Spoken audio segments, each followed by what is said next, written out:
1,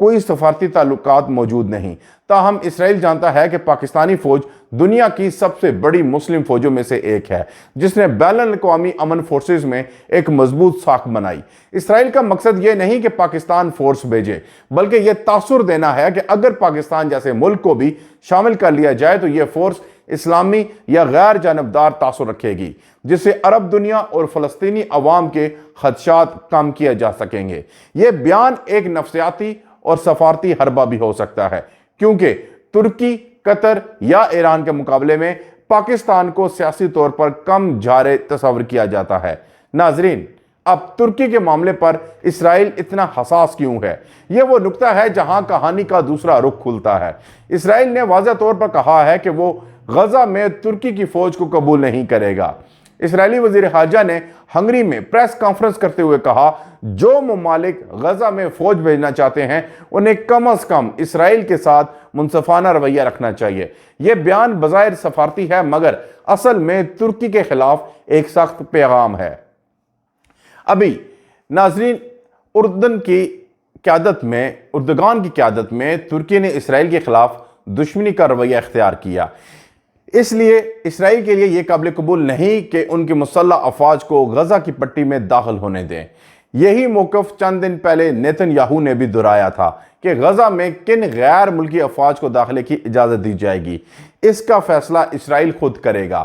یہی وہ جملہ ہے جو امریکہ کے لیے بھی ایک چیلنج بن گیا، کیونکہ واشنگٹن چاہتا ہے کہ غزہ میں کوئی غیر جانبدار فورس تعینات ہو، لیکن اسرائیل کہتا ہے کہ صرف وہی ملک اندر جا سکتا ہے جس پر اسرائیل کو اعتماد ہو۔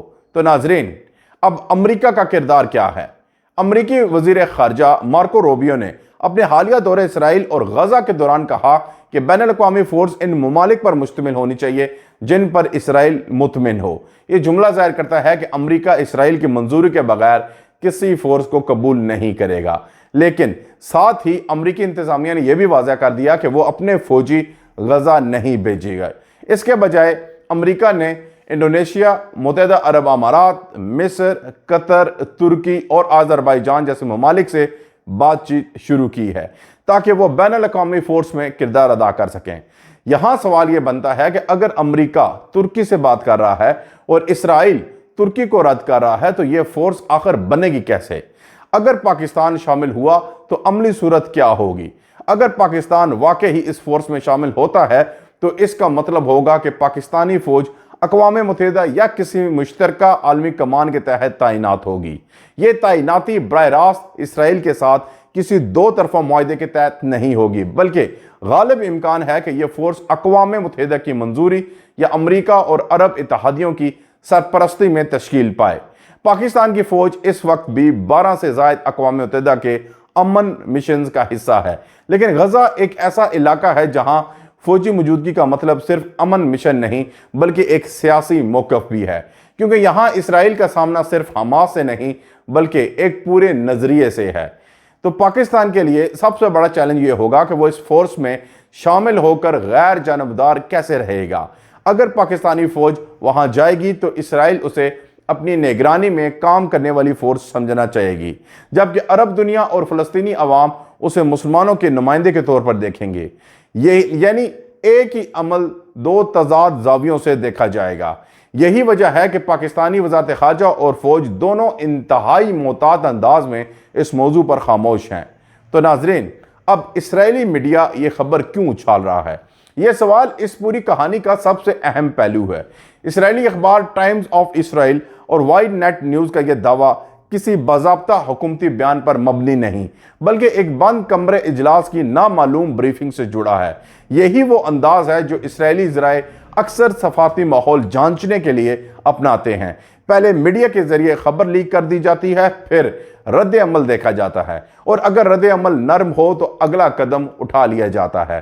اسرائیلی میڈیا کے اس بیان نے ایک تیر سے کئی نشانے لگائے۔ نمبر 1، عرب ممالک کے رد عمل کا جائزہ لینا۔ نمبر 2، پاکستان جیسے مسلم ممالک کے بیانیے کو پرکھنا۔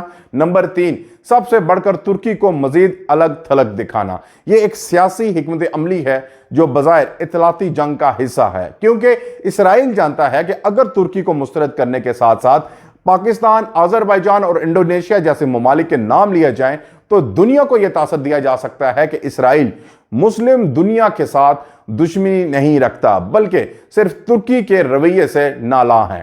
ناظرین، یہ تھی آج کی ویڈیو۔ اگر آپ کو ویڈیو پسند آئی ہو تو لائک کریں، چینل کو سبسکرائب کریں، بیل آئیکن ضرور پریس کریں۔ ملیں گے اگلی ویڈیو میں، تب تک کے لیے اللہ حافظ۔